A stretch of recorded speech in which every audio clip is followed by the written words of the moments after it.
የመዳን ቀን መቼ ነው? ዛሬ አይደለም። ዛሬ ማለት 24 ሰዓትን ነው የሚወክል። የመዳን ቀን መቼ ነው? አሁን ነው። አምላካችን ይመጣል። ንገሩኝ፣ ምን ይላል? አምላካችን ምን ይላል? ይመጣል። ቀጠሮ አክባሪ ነው። ዳግም እመጣለሁ ብሏል። ኃጢአትን የምትሰራ ነፍስ እሷ ትሞታለች ይላል። ኃጢአትን የምትሰራ ምንድን ነው ያለው? ነፍስ ነው ያለው እንጂ ስጋ አላለም። ለምን? በስጋ ጻድቁም ይሞታል፣ ኃጢአተኛውም ይሞታል፣ አይቀርም። አሁን ቀን መሽቶ ሲነጋ ምን እየሆነ መሰላችሁ? ከትላንትናው ዛሬ ወደ መቃብራችን ምን ብለን ተጠግተናል። ነገ ሲነጋ ደግሞ አንድ እርምጃ ወደ መቃብሩ ምን እየሆንን ነው? እየተጠጋን ነው። ስንት እርምጃ እንደቀረን ግን አናውቅም። አንድ እርምጃ የቀረው ሊኖር ይችላል። 100 እርምጃ የቀረው ሊኖር ይችላል። በጸጋው ድኛለሁ ብላችሁ እጅግራችሁን አጣጥፋችሁ ምን አትበሉ፣ አትቀመጡ። በተሰጣችሁ ጸጋ ሰርታችሁ አትርፋችሁ ጠብቁኝ ማለት ነው። አሁን አንዳንዶቻችን እኮ በጎ ስራ ለመስራት ገና ቀጠሮ ያዝን ሰዎች አሉ። ንስሐ ለመግባት ቀጠሮ ያዝን፣ ስጋውን ለመብላት ደሙን ለመጠጣት ቀጠሮ ያዝን፣ ለደካሞች ለተቸገሩት ለመድረስ ቀጠሮ ያዝን አለን። አሁን አንዳንዶቻችን እኮ እድሜያችን ደርሶ ጉድጓዳችን ተምሶ የምንቀበርበት ቀን ቀርቦ አሁንም ንስሐ ግቡ ተብለን ምንለመን፣ ስጋ ወደሙ ተቀበሉ ተብለን ምንለመን ሰዎች አሉ። በጊዜያዊው ዓለም ተደስቶ በዘላለማዊው ዓለም በመከራ ከመኖር በጊዜያዊው ዓለም በመከራ ኖሮ በዘላለማዊው ዓለም በደስታ መኖር ይሻላል። በስመ አብ ወወልድ ወመንፈስ ቅዱስ አሐዱ አምላክ አሜን። በስመ አብ ወወልድ ወመንፈስ ቅዱስ አሐዱ አምላክ አሜን። ክቡር መላከ ብርሃን ሙላት ክበቤ የዚህ ታላቅ ደብር ካቴድራል አስተዳዳሪ፣ አበው ካህናት በየማይረጋችሁ፣ ውሃው ዲያቆናት፣ እግዚአብሔር የሚወዳችሁ የእግዚአብሔር ልጆች ክርስቲያኖች፣ እስከ መቃብር ድረስ ወደደን በአንድ ልጁ በኢየሱስ ክርስቶስ ፍጹም ሰላም እንደምን ከረማችሁ? እንደምን ሰነበታችሁ? እንደምን ቆያችሁ? እግዚአብሔር ይመስገን ብለን እንድናመሰግነው የፈቀደልን የረዳን የአባቶቻችን የቅዱሳን አምላክ ቅዱስ እግዚአብሔር ስሙ ከምድር እስከ አርያም ለዘላለሙ የተመሰገነ ይሁን። የእናታችን የእመቤታችን የቅድስት ድንግል ማርያም አማላጅነት፣ የመላእክቱ ጥበቃ፣ የቅዱሳኑ ጸሎት አይለየን። ወደ ጌታህ ደስታ ግባ። የማቴዎስ ወንጌል ምዕራፍ 25 ቁጥር 21 ላይ የተጻፈ ኃይለ ቃል ነው። እግዚአብሔር መንፈስ ቅዱስ በገለጠልን መጠን እኔን ቆሜ እናንተን ተቀምጣችሁ እግዚአብሔር በዚህ ርዕስ ያስተምረናል። ማን ያስተምረን? ስሙን ጥሩት። ማን ያስተምረን? እግዚአብሔር ሲያስተምር ያዘነ ካለ ይጽናናል። እግዚአብሔር ሲያስተምር በኑሮ ላይ ተስፋ የቆረጠ ካለ ተስፋው ይከተልለታል። እግዚአብሔር ሲያስተምር ያልተለወጠ ካለ ይለወጣል። ስለዚህ ማን ያስተምረን? እግዚአብሔር ያስተምረን።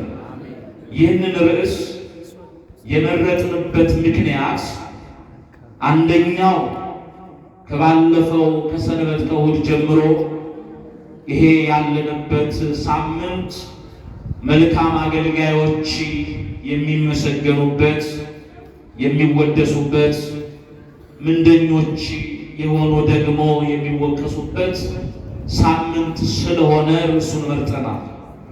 ሁለተኛው ሁላችንም የምናውቀው በወንጌል አገልግሎት ለ33 ዓመት የደከመ ከገጠር እስከ ከተማ ከሀገር ውስጥ እስከ ሀገር ውጪ ወንጌልን በማስተማር ስጋዊውን ነገር ንቆ ያለፈውን ወንድማችንን መምህር ዘላለም ወልደ ሰማዕትን ምክንያት አድርገን ከሱ ሕይወት እኛም የምንማረው ስላለ ይህንን ርዕስ መርጠናል። ስለዚህ ማን ያስተምረን?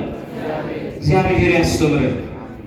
ይህንን ቃል ጌታችንና አምላካችን መድኃኒታችን ኢየሱስ ክርስቶስ ለጊዜው በምሳሌ ሲያስተምር የተናገረው ኃይለ ቃል ነው።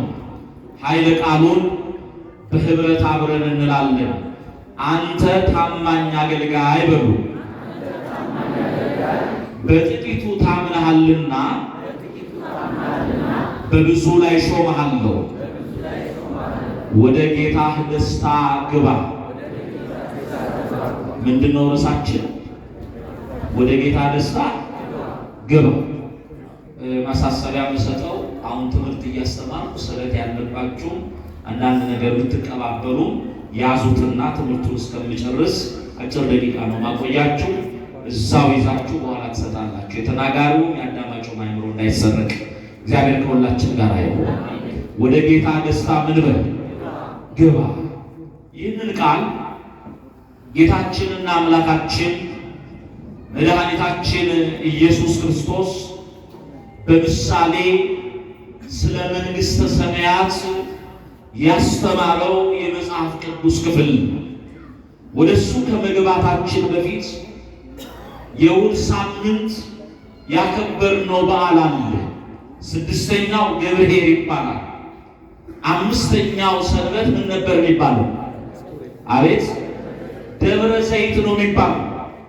በደብረ ዘይት ዕለት የተማርነው ትምህርት ቅዱሳን ደቀ መዛሙርቱ ኢየሱስ ክርስቶስን ጥያቄ ጠይቀውት መልስ ሰጥቷቸዋል።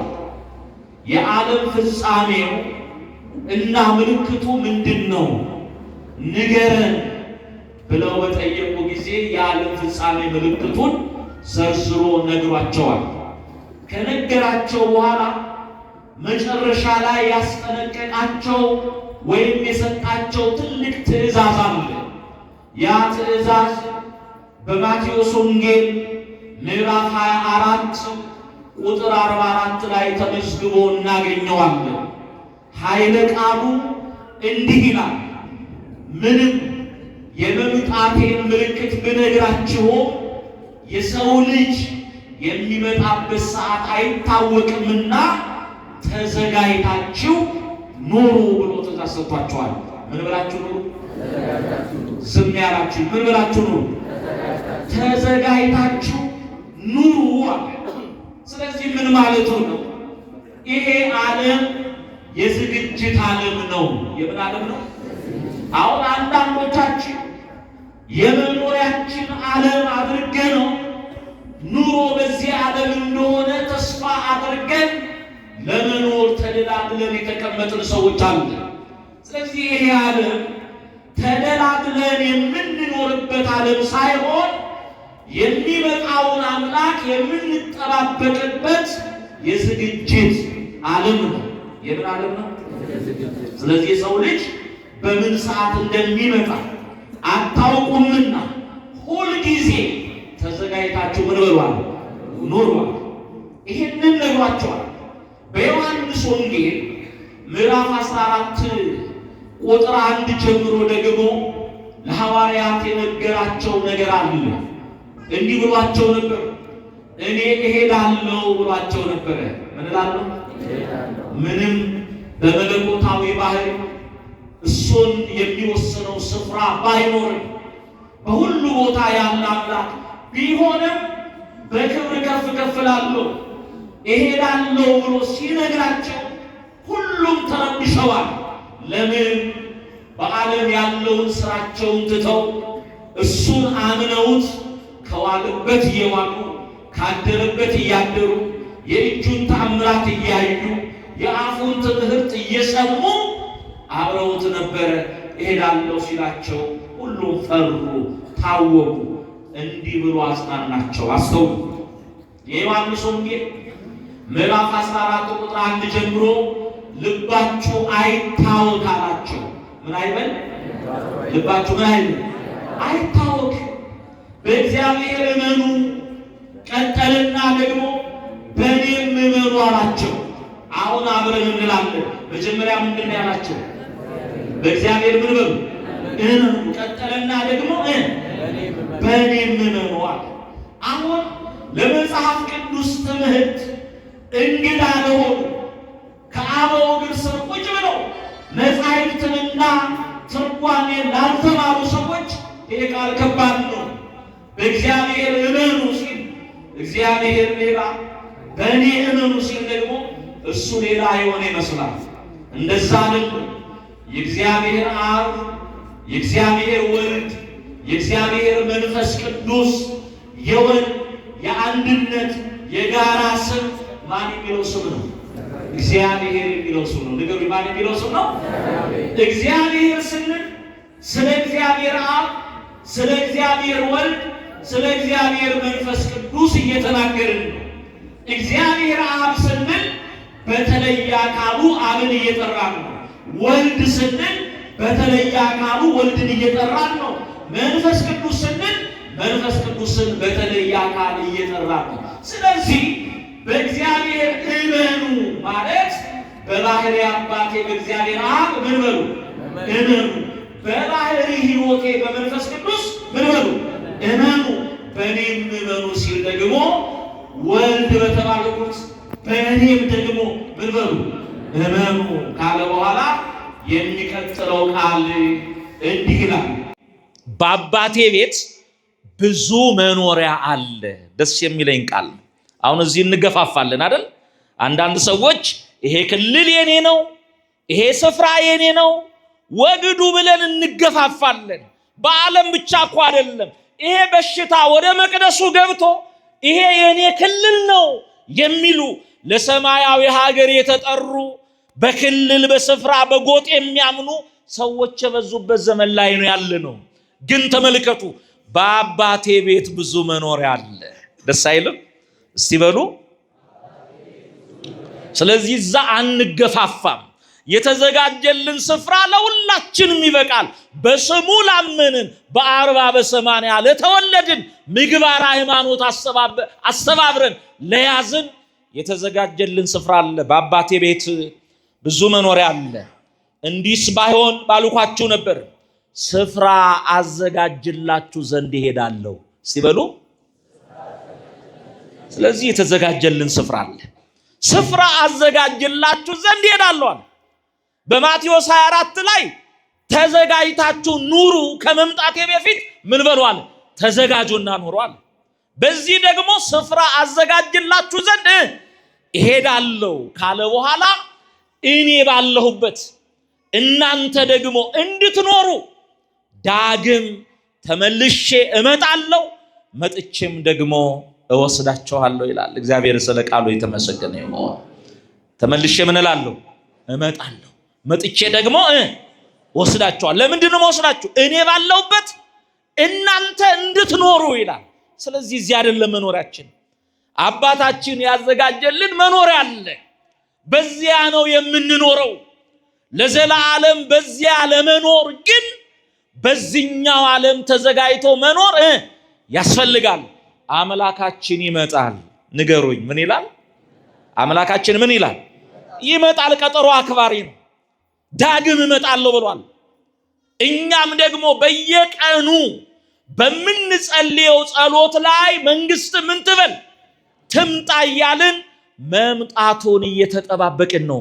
ከመምጣቱ በፊት ከኔና ከናንተ የሚጠበቅ ብዙ ነገር አለ። ብዙ ነገር አለ። ይመጣል፣ ይወስደናል። እግዚአብሔር ሁላችንንም ይወስደን። ዝም ያላችሁ እናንተንም ይወስዳል መጥቶ። አሁን እያልኩ ያለሁት ማን ይወስደን ነው ያልኳችሁ? እግዚአብሔር ይወስደን ነው። ሰይጣን ይወስደን አላልኩም። እግዚአብሔር ይወስደን። ወደድንም ጠላንም ልክ መምህር እንደተወሰደ እንደሄደ እኔና እናንተም እንወሰዳለን። አንድ ብቻውን ሆኖ ለብዙዎች ይደርስ የነበረ ለእውነት ይተጋ የነበረውን ምርጡን አገልጋይ መምህርን ከወሰደው እኔም አልቀርም፣ አንተም አትቀርም፣ አንቺም አትቀሪም፣ ሁላችንም ዝም ያላችሁ ምን አትሉ አትቀሩም። ምን ይላል መሰላችሁ? የእግዚአብሔር ቃል እንዲህ ነው የሚለው በመጽሐፈ መክብብ ምዕራፍ 12 ቁጥር 7 ላይ አፈርም ወደ ነበረበት ምድር ነብስም ወደ እግዚአብሔር ሳይመለስ ፈጣሪህን አስብ። አፈር ወደ ነበረበት ምድር አለ። አፈር ያለው ይሄ አሁን የተሸከምነውን ስጋ ነው። እዚህ ጋር ቆሞ የሚንቀሳቀሰው አፈር ነው። ምንድነው? አሁን እያንዳንዳችን የምንመዝነው ፓውንድ አለ ወይንም ኪሎ አለ። 70 ኪሎ 100 ኪሎ የምንመዝን ሰዎች ኪሎ ምንድነው ማለት ነው? አቤት አፈር። ዝም ያላችሁ ማረጋገጫ ልስጣችሁ። በኦሪት ዘፍጥረት ምዕራፍ 2 ቁጥር 7 ላይ እግዚአብሔር ሰውን ከምድር አፈር አበጀው፣ በአፍንጫውም የሕይወት እስትንፋስ እፍ አለበት፣ ሰውም ሕያው ነፍስ ያለው ፍጥረት ሆነ ይላል። ስለዚህ የሚንቀሳቀስ አፈር ነው። አፈርም ወደ ነበረበት ነፍስም ወደ እግዚአብሔር ሳይመለስ ፈጣሪ ምን በል አስብ፣ ወይም በሌላ ቋንቋ ተዘጋጅ ማለት ነው። ምን ማለት ነው? አቤት ተዘጋጅ። አሁን እንድንዘጋጅ አምላካችን ነግሮናል። የሞት ቀን እንዳለ ተነግሮናል። ያ የሞት ቀን ከመምጣቱ በፊት መዘጋጀት አለብን። ሞትን ትፈራላችሁ? ዝም አላችሁ? ሞትን ትፈራላችሁ? ብትፈሩም ባትፈሩም መሞትን። ስለዚህ መሞት ማይቀር ከሆነ ደግሞ መፍራት የለብንም። መጽሐፍ ምን ይላል መሰላችሁ? በመጽሐፈ መክብብ ምዕራፍ 7 ቁጥር 1 ላይ ከመልካም ሽቱ መልካም ስም። እስቲ በሉ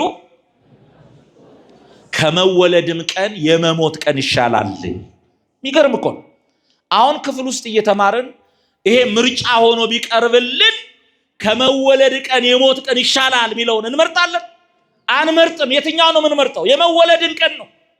ግን ጠቢቡ ሰሎሞን ከሰማይ በታች ያለውን መርምሮ አይቶ ሁሉ ከንቱ መሆኑን ተረድቶ የተናገረው ቃል ነው። እግዚአብሔር ገልጦለት ማለት ነው።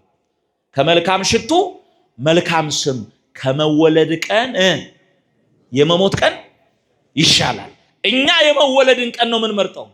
ሕፃኑ ሲወለድ እያለቀሰ ነው ከማህፀን የሚወጣው። እኛ ደግሞ በሱ ለቅሶ በልልታ ነው እያጀብን ልጅ ተወለደልን ብለን የምንቀበለው።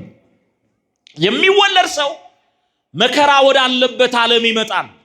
ልብስ ቀዶ ለመልበስ፣ እንጀራ ቆርሶ ለመጉረስ፣ መሰረታዊ ነገር አሟልቶ ለመኖር ፈተና ወዳለበት ዓለም ይመጣል። ምን የሚሆን ሰው? አቤት የሚወለድ ሰው። የሚሞት ሰው ደግሞ እረፍት ወዳለበት፣ ተድላ ወዳለበት፣ ደስታ ወዳለበት ይሄዳል። በሃይማኖት የተዘጋጀ ከሆነ የሚወለድ ሰው አጋንንት ወደ ሰለጠኑበት ዓለም ይመጣል። የሚሞት ሰው ቅዱሳን መላእክት፣ ጻድቃን፣ ሰማዕታት፣ እመቤታችን ወዳሉበት ይሄዳል። የሚወለድ ሰው ጨካኝ የሆነው የሰው ልጅ ወዳለበት ዓለም ይመጣል። የሚሞት ሰው ደግሞ ቸር፣ መሐሪ፣ ሩሩ ወደሆነ ወደ አምላኩ ወደ ማን ይሄዳል? እንዲህ ያልኩ ባነጻጽር ከመወለድ ቀን የትኛው ቀን ይሻላል? አቤት የመሞት ቀን ይሻላል። ይሄንን ነው መጽሐፍ የነገረን። አሁን አንዳንድ ሰዎች ቅዱሳን ካረፉ በኋላ መታሰቢያቸውን ስናደርግ፣ በቃል ኪዳናቸው ስንማጸን፣ ስለተገባላቸው ኪዳን እግዚአብሔር ምሕረት እንዲያደርግልን ስንለምን ሞተዋል እኮ የሚሉን ሰዎች አሉ። የሞቱት ቅዱሳን አይደሉም። እነሱ ራሳቸው ናቸው በቆማቸው ምን የሆኑት የሞቱት። ያንን ጎበዝ እንዳለው ማለት ነው። አባቴን ቀብሬ ልምጣ ሲል ሙታናቸውን እንዲቀብሩ ለሙታን ተው ብሎ ተናግሯል። ስለዚህ በቆማቸው የሞቱ እነሱ ናቸው። ቅዱሳንማ ሞቱ አይደለም የሚባለው። ከዚህ ዓለም ድካም ምን አሉ? አረፉ። የሞተው ስጋ እንጂ ነፍስ አትሞትም፣ ሕያዊት ናት። ነፍስ ሞተች የሚባለው ሃይማኖት ምግባር ጠፍቶባት ወግጅ ስትባል የዛን ጊዜ ሞታለች። እግዚአብሔር ከነፍስ ሞት ያድነን። ለዚህ ነው በትንቢተ ሕዝቅኤል ምዕራፍ 18 ቁጥር 20 ላይ ኃጢአትን የምትሰራ ነፍስ እሷ ትሞታለች ይላል። ኃጢአትን የምትሰራ ምንድን ነው ያለው? ነፍስ ነው ያለው እንጂ ስጋ አላለም። ለምን? በስጋ ጻድቁም ይሞታል፣ ኃጢአተኛውም ይሞታል አይቀርም። ለዚህ ቅዱሳን ሞቱ አይባልም። ኢየሱስ ክርስቶስ ምንድነው ያለው ለማርያምና ለማርታ? የዮሐንስ ወንጌል ምዕራፍ 25 ቁጥር 11ን ስናነብ ትንሣኤና ሕይወት እኔ ነኝ። ምንና ምን? የሚያምንብኝ ቢሞት እንኳን ምን ይሆናል? ሕያው ይሆናል። ይሄንን ወንጌል እኮ ይዘው ነው ቅዱሳን ሞተዋል የሚሉ። ይሄን የመጽሐፍ ቅዱስ ክፍል እያነበቡ ነው ሞተዋል የሚሉን። ትንሣኤና ሕይወት እኔ ነኝ አለና የሚያምንብኝ ቢሞት እንኳን ማለቱ በስጋ ቢያንቀላፋ እንኳን ሕያው ይሆናል ማለት በነፍሱ ምን ይሆናል? ሕያው ይሆናል።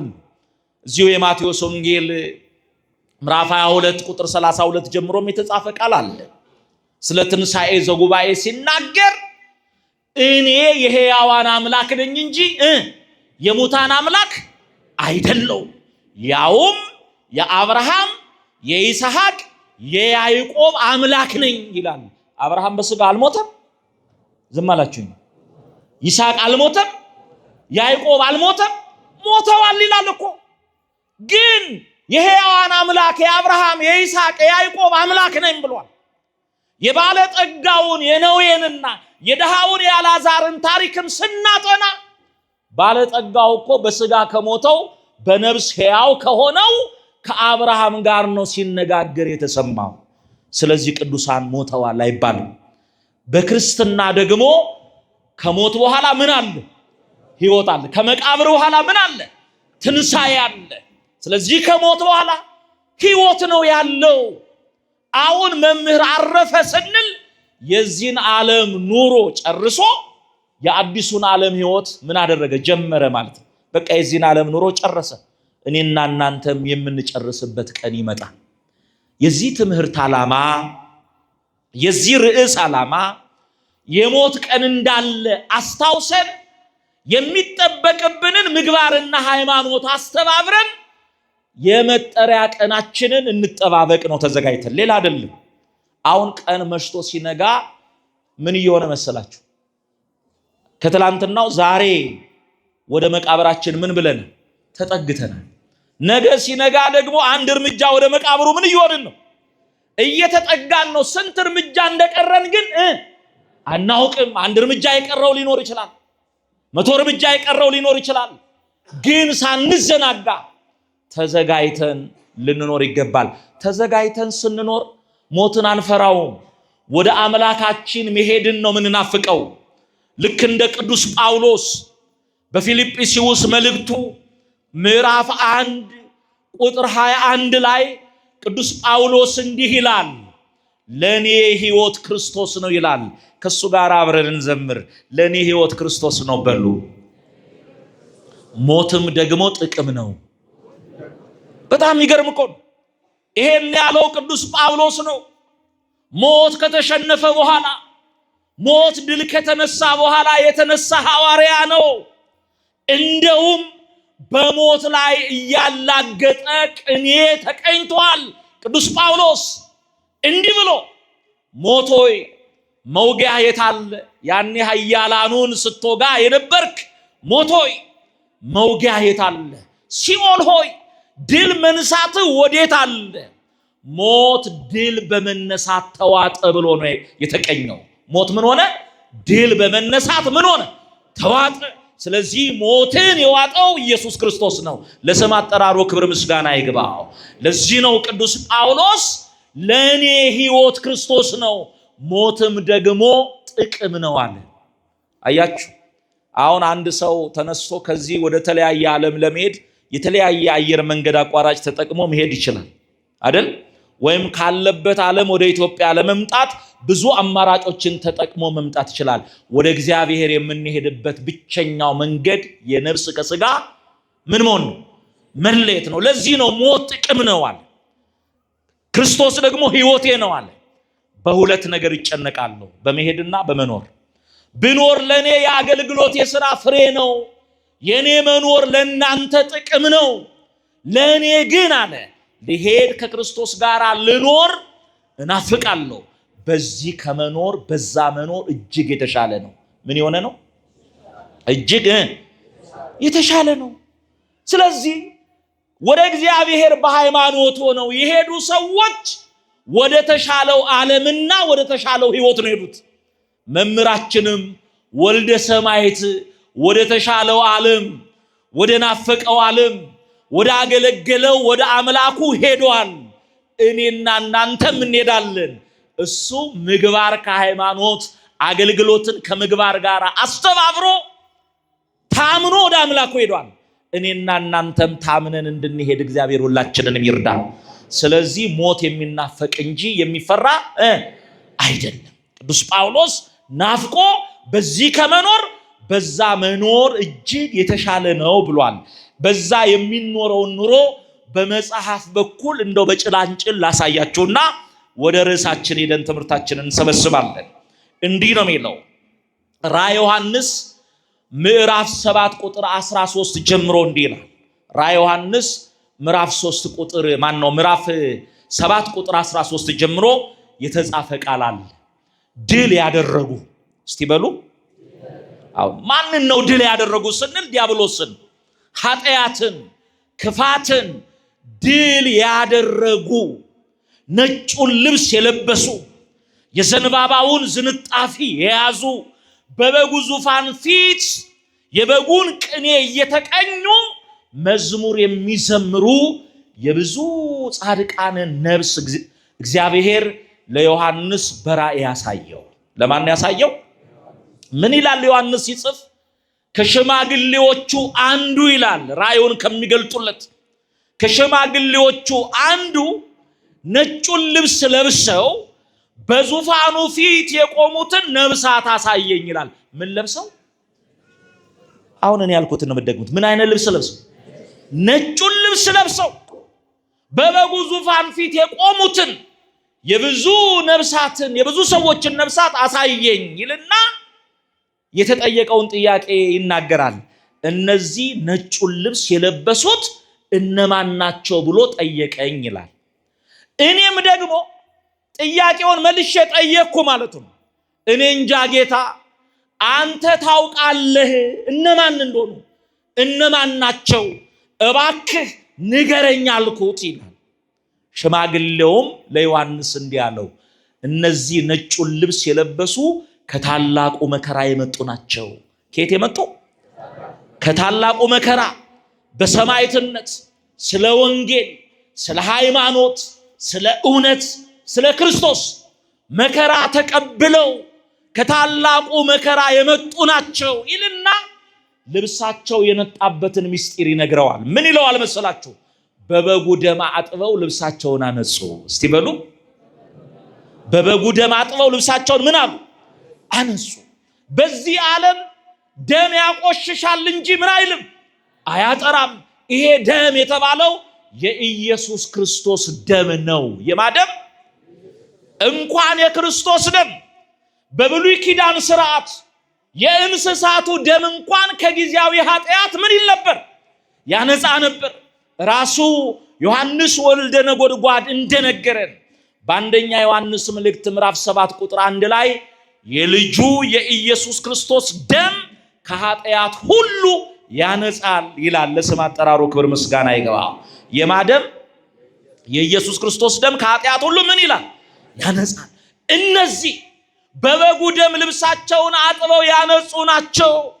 ቀንና ሌሊት በዙፋኑ ፊት ያመልኩታል። በጉም እረኛቸው ይሆናል፣ እንባቸውንም ከዓይናቸው ላይ ያብሳል ይላል። ስለዚህ በሰማይ ለቅሶ የለም፣ በሰማይ ሐዘን የለም፣ በሰማይ መከራ የለም፣ በሰማይ ውጣ ውረድ የለም። አሁን ርዕሳችንን ንገሩኝ። ምን ነበር ርዕሳችን? ወደ አምላካችን ደስታ ለመግባት በምድር ከኛ የሚጠበቅ ነገር አለ። አንዳንዶች እንዲህ ይሉናል፣ እኔ ጌታ ኢየሱስን አያስፈልገኝም በጸጋው ጸድቄአለሁ ቢሉ ሰዎች አሉ። ምን ማለት ነው?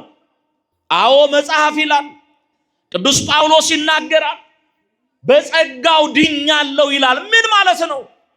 በጸጋው ድኛለሁ ማለት በአዳም ከነበረብን ከዘላለማዊ ሞት ከዘላለማዊ መርገም የዳነው በእኛ ሥራ አይደለም።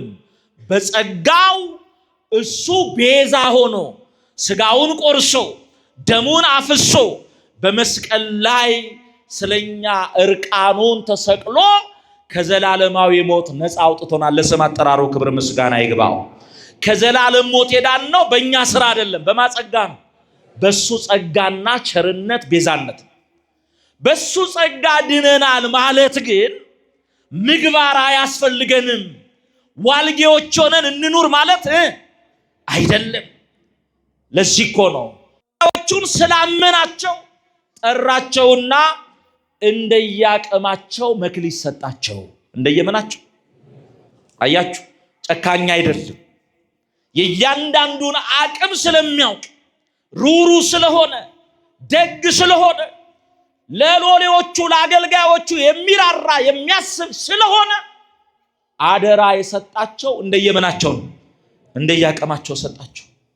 ለአንዱ 5 መክሊት ሰጠው፣ ለሁለተኛው 2 መክሊት ሰጠው፣ ለሶስተኛው ደግሞ 1 መክሊት ሰጠው ይላል። ባለጠጋ ነው፣ ሀብት ንብረቱ የሱ ነው፣ ካዝና ውስጥ ቆልፎበት ሄደ አይልም። እንዲሰሩበት ለልጆቹ ምን አደረገ? ሰጣቸው። እኔ እስከምመጣ ይሄንን ነግዳችሁ አትረፋችሁ ጠብቁኝ አለ። ምን ብላችሁ? ምን ማለት መሰላችሁ? ምግባር ከሃይማኖት አስተባብራችሁ ጠብቁኝ። በጸጋው ድኛለሁ ብላችሁ እጅግራችሁን አጣጥፋችሁ ምን አትበሉ፣ አትቀመጡ። በተሰጣችሁ ጸጋ ሰርታችሁ አትርፋችሁ ጠብቁኝ ማለቱ ነው። ይሄንን ብሎ ሄደ። ታማኞቹ ወዲያውኑ ስራቸውን ጀመሩ። መቼ? ወዲያውኑ ነው። በዕለቱ ነው። አንብቡት መጽሐፉ። ስራቸውን ጀመሩ። አሁን አንዳንዶቻችን እኮ በጎ ስራ ለመስራት ገና ቀጠሮ ያዝን ሰዎች አሉ። ንስሐ ለመግባት ቀጠሮ ያዝን፣ ስጋውን ለመብላት ደሙን ለመጠጣት ቀጠሮ ያዝን፣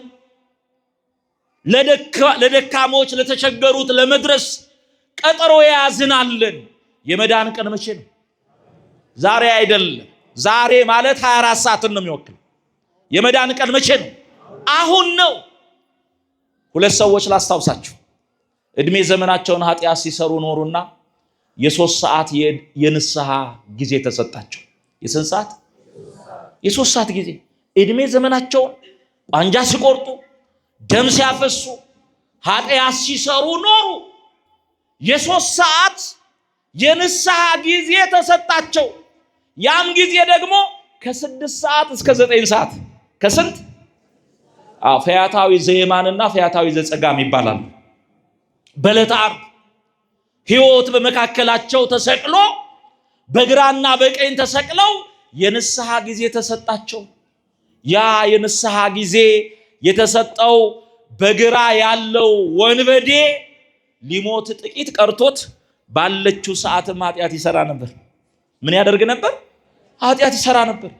በእድሜ ዘመኑ የሰራው ኃጢአት ለንስሐ የሚያበቃው ነው። አሁን ግን በቀረችው ጊዜ የሚሰራው ኃጢአት ደግሞ ለንስሐ የማያበቃው ኃጢአት። ሰውን የሚሳደብ ኃጢአቱ ይሰረይለታል። መንፈስ ቅዱስን የሚሳደብ ግን ኃጢአቱ አይሰረይለትም። ስርየት ወደሌለው ኃጢአት ሰይጣን ከቶት አምላኩን ሰደበ። ወንጌላዊው ቅዱስ ሉቃስ ሲጽፍልን ስድቡን መድገም ስላልፈለገ ሰደበው ብቻ ብሎ ነው ያስቀመጠው። ምን አለው? ሰደበው። ራስህን አውርድ አድን እኛንም አድን ብሎ ሰደበው አለ። ሌላውን ደግሞ መስደብ እንዳይሆንበት አልጠቀሰም። በቀኝ የተሰቀለው ግን አንተ አለው በግራ የተሰቀለውን እንዲህ ባለ ፍርድ ተይዘ ሳለ እንኳን እግዚአብሔርን አትፈራምን አለ። አሁን አንዳንዶቻችን እኮ እድሜያችን ደርሶ ጉድጓዳችን ተምሶ የምንቀበርበት ቀን ቀርቦ አሁንም ንስሐ ግቡ ተብለን ምንለመን፣ ስጋ ወደሙ ተቀበሉ ተብለን ምንለመን ሰዎች አለን። ምን አለ በቀረችን ጊዜ ንስሐ ገብተን ተዘጋጅተን በጎ ሰርተን ብናልፍ። የዚህ ዓለም ደስታ ገደብ አለው። የዚህ ዓለም መከራ ገደብ አለው። ምንም ምቾት ቢኖር እንኳን ሞት ይመጣል። ስቃይም ቢኖር ሞት ይመጣል፣ ገደብ አለው። ያኛው ዓለም ግን ጊዜ የለውም። እየሰማችሁ ነው? ምን የለውም? ጊዜ የለውም። ለአዳም 5500 ዘመን ሲለው ያ ተቆጥሮ ጊዜው ደርሷል። በዛኛው ዓለም ቀንና ሌሊት፣ ክረምትና በጋ፣ ቀን ሰዓት ደቂቃ የሚባል ነገር የለም። ጊዜ ወደ ሌለው ዓለም ነው የምንገባው። ማቆሚያ ጫፍ ወደ ሌለው ዓለም። በጊዜያዊው ዓለም ተደስቶ በዘላለማዊው ዓለም በመከራ ከመኖር በጊዜያዊው ዓለም በመከራ ኖሮ በዘላለማዊው ዓለም በደስታ መኖር ይሻላል። አይሻልም? ስለዚህ ሞኞች አሉን። በቃ ትተነው የምንሄደው ዓለም ነው። እኮ መምህር ሄደ ቢኖር እኮ ብዙ ይሰራል፣ ብዙዎችን ለክርስቶስ ያፈልሳል፣ ለመንግስቱ ያበቃል። ግን በቤተ ክህነቱም በቤተ መንግስቱም ላለን ለሁላችን አስተማሪ ሊያደርገው ወሰደው። እኔና እናንተም እንወሰዳለን። ስለዚህ በቀረን ጊዜ እንጠቀምበት፣ ንስሐ እንግባ። ስለዚህ ያኛው በቀረችው ጊዜ አንተ አለው እንዲህ ባለ ፍርድ ተይዘህ ሳለ እንኳን አምላክህን አትፈራምን አለ። ቀጠለና አይሁድ በእኔና በአንተ ላይ የፈረዱት ፍርድ እውነተኛ ፍርድ ነው ይላል። ይህን ቃል የምታገኙት የሉቃስ ወንጌል ምዕራፍ 23 ቁጥር 39 ላይ ነው። ሉቃስ 23 39 ላይ በእኔና በአንተ ላይ እውነተኛ ፍርድ ፈረዱ፣ እሱ ግን ያለ ኃጢአቱ ተሰቅሏል አለና ጌታ ሆይ በመንግስት በመጣህ ጊዜ አስበኝ። እስቲ በሉ። ሁሌ በቅዳሴው የምንማጸነው ተማጽኖ ነው። ሁላችንንም በቸርነቱ ያስበን። አስበኛል። ኢየሱስ ክርስቶስ መለሰና እንዲህ አለው፣ እንዳንተ አይነቱን ለማዳን እስከምመጣ አልጠብቅም፣ ዛሬውኑ ከኔ ጋራ በገነት ትሆናለህ አለው። ስሙ የተመሰገነ ይሁን። ዛሬውኑ ከኔ ጋራ የት ትሆናል? አሁን አንዳንድ ሰዎች በመንግስት በመጣህ ጊዜ አስበኝ ስላለ ዳነ ብለው ያስባሉ። ይሄ ብቻ አይደለም። የመጀመሪያው እንዲህ ባለ ፍርድ ተይዘህ ሳለ እግዚአብሔርን ስትሳደብ አትፈራምን ብሎ ፈሪሃ እግዚአብሔርን ለተሰቀለውን ሰውዬ ለሰቃዮቹም በመስቀል ላይ ሆኖ ሰብኳል። ሁለተኛው አይሁድ በእኔና በአንተ ላይ የፈረዱት ፍርድ እውነተኛ ፍርድ ነው ብሎ በደሉን አምኖ የተሰቀልኩት በኃጢአቴ ነው ብሎ ንስሐ ገብቷል። ቀጥሎ ደግሞ እሱ ያለ ኃጢአቱ ተሰቅሏል ብሎ ለኢየሱስ ክርስቶስ ንጽህና ምን ብሏል? መስክሯል። በሰው ፊት የሚመሰክርልኝን ምንድን ነው ያለው ክርስቶስ? በአባቴ ፊት መሰክርለታለሁ። ይሄን ካለ በኋላ በመንግስት በመጣ ጊዜ ምን በለኝ አስበኝ አለ። ክርስቶስ ሲያስተምር ለምኑኝ እሰጣችኋለሁ፣ ፈልጉ ታገኛላችሁ፣ መዝጊያን አንኳኩ ምን አደርጋለሁ እከፍታለሁ ብሏልና የተዘጋው የገነት በር ተከፈተለት። በጊዜው ተጠቀመ። እኔና እናንተም በጊዜያችን እንጠቀም። እነዛም መክሊት የተሰጣቸው ወዲያውኑ ስራቸውን ጀመሩ። እየነገዱ ሁለቱ አተረፉ፣ አንደኛው ቀበረ። ከዛ ሊቆጣጠራቸው ጌታው ተመልሶ መጣ። ኢየሱስ ክርስቶስ ይመጣል። ጨርሻለሁ ትምህርቴን። ኢየሱስ ክርስቶስ ምን ይላል? ይመጣል፣ ይቆጣጠረናል። ለነሱ መክሊት እንደሰጣቸው ለእኔና ለእናንተም ብዙ ጸጋ ተሰጥቶናል።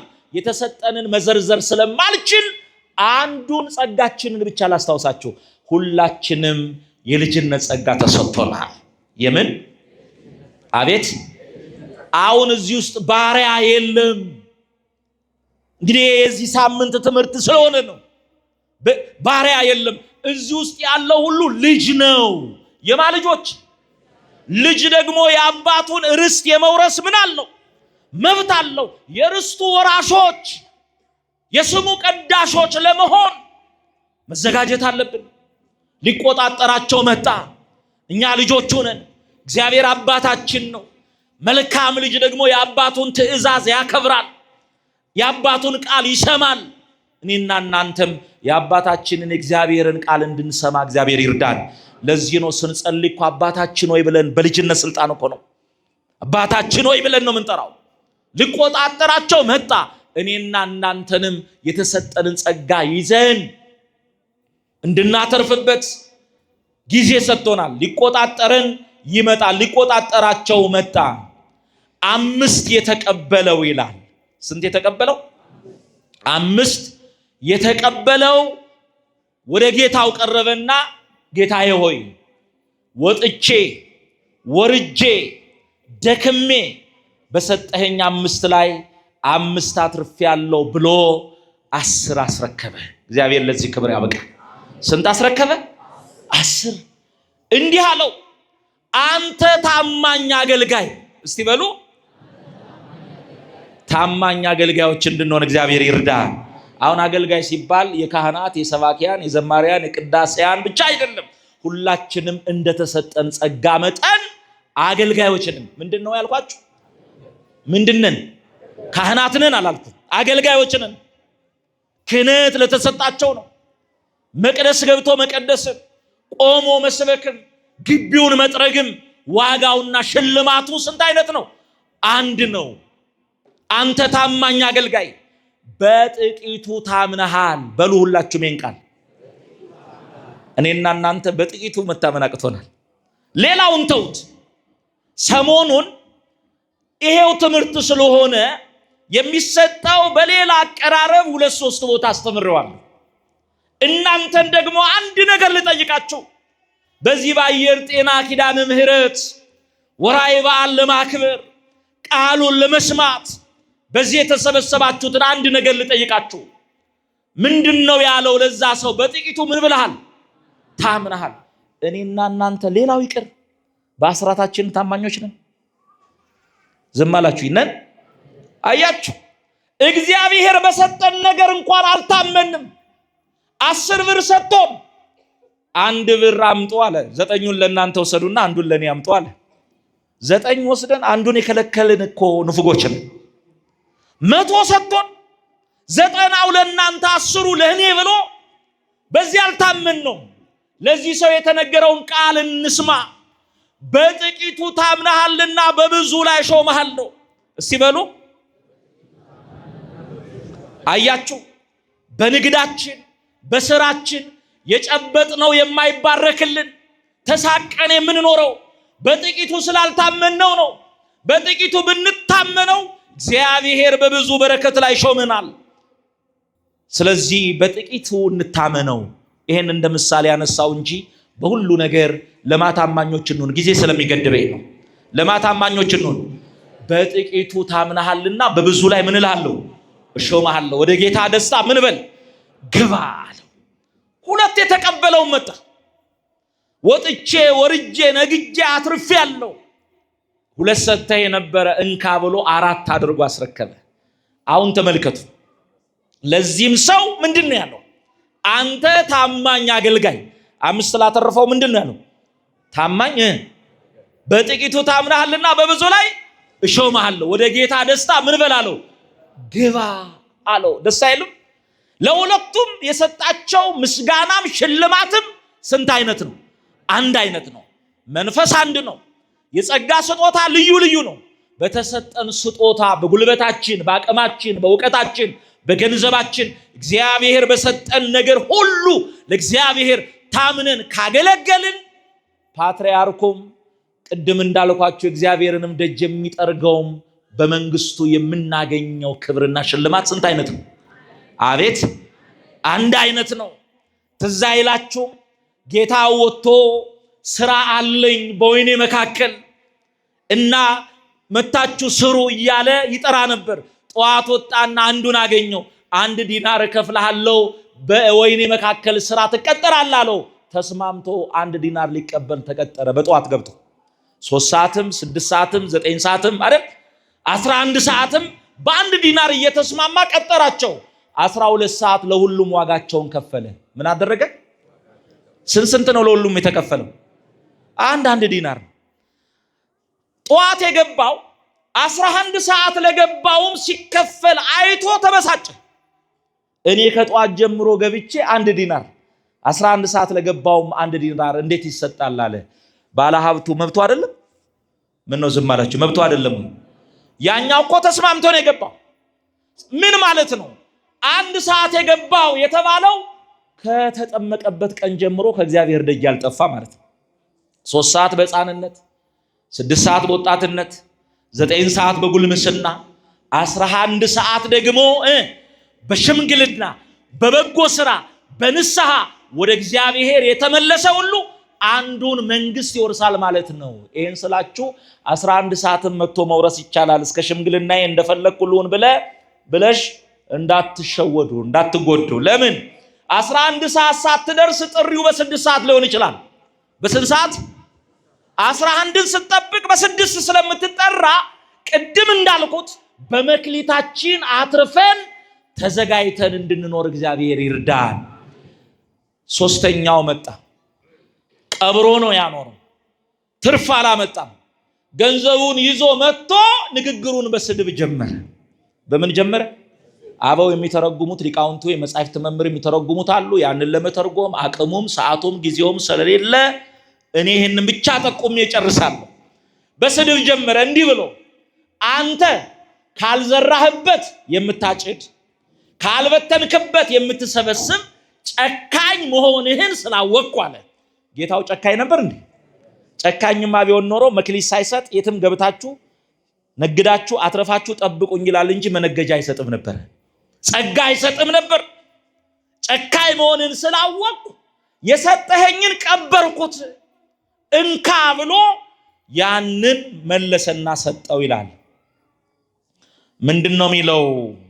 በጣም የሚገርመው በዚህ በማቴዎስ ወንጌል ላይ የተጻፈ ኃይለ ቃል አለ። በማቴዎስ ወንጌል ምዕራፍ 25 ቁጥር 28 ጀምሮ እንዲህ ነው የሚለው። ወዲያው መልስ ሰጠው። ምን ብሎ? እኔ ካልዘራሁበት የማጭድ ካልበተንኩበት የምሰበስብ ጨካኝ መሆኔን ካወቅ ለምን ነግደህ አላተረፍክበትም? ያልዘራሁትን ማጭድ ከሆነ ያልበተንኩትን የምሰበስብ ከሆነ በሰጠው ለምን አትርፍ አልጠበከኝም? ወይም ደግሞ አንተ ማትረፍ ካልቻልክ ለሚያተርፍበት ለሌላ ሰው ለምን አልሰጠኸው አለና እንዲህ ብሎ ትእዛዝ ሰጠ። ስለዚህ ምንድነው የሚለው? ቁጥር 29 28 ጀምሮ ስለዚህ መክሊቱን ውሰዱበት ይላል። ምን በሉበት? ውሰዱበት። 10 መክሊትም ላለው ስጡት። ላለው ሁሉ ይሰጠዋል፣ ይበዛለታል። ለሌለው ደግሞ ያለው ያው ይወሰድበታል። እሱን ጥርስ ማፋጨትና ጨለማ ወዳለበት አውጡና ምን በሉት? ጣሉት አለ። አሁን እዚህ ላይ ላለው ይሰጠዋል፣ ለሌለው ደግሞ ያለው ይወሰድበታል አለ። አንዳንድ ሰዎች ከደሃው ላይ ተወስዶ ለባለጠጋ ይሰጣል ብለው የሚያስቡ ሰዎች አሉ።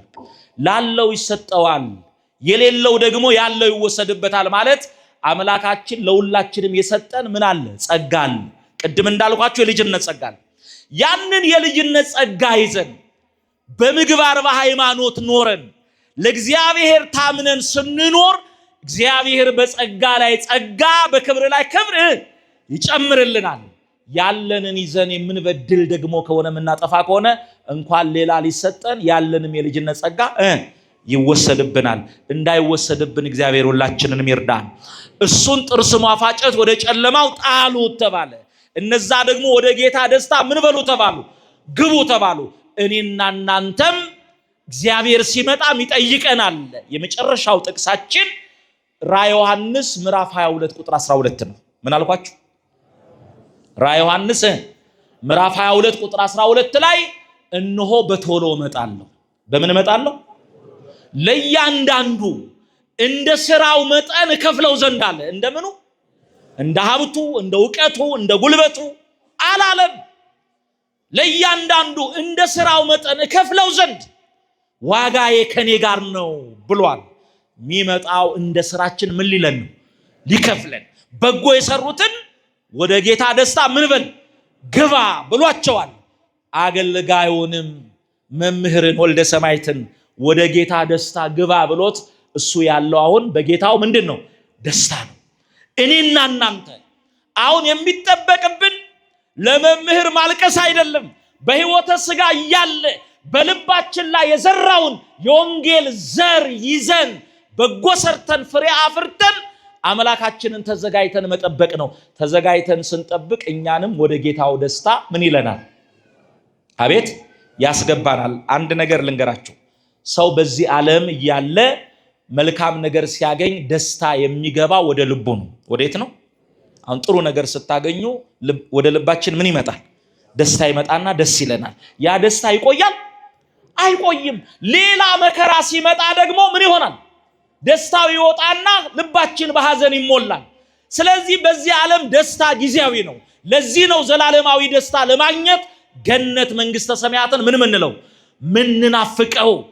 በሃይማኖት ኖረን እግዚአብሔርን አስደስተን ስናልፍ ግን ደስታ አይደለም ወደኛ የሚገባው፣ እኛንን ሄደን ወደ ደስታ ውስጥ የምንገባው። እግዚአብሔር ሁላችንንም ወደ ደስታው ያስገባን።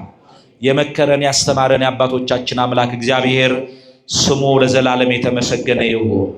ቃሉን ለመስማት በደጁ እንደተሰበሰብን ከቁጥር ሳያጎድል በመንግስተ ሰማያት ይሰብስበን። ተሰብስቦ ከመበተን አምኖ ከመካድ እግዚአብሔር ይሰውረን። የሰው መጨረሻው ሲያምር ነውና የሁላችንን መጨረሻችንን ያሳምርልን። የወንድማችንን የወልደ ሰማዕትን ነፍስ በገነት በመንግስተ ሰማያት ያሳርፍልን። ወስብሐት ለእግዚአብሔር። ይቆየን።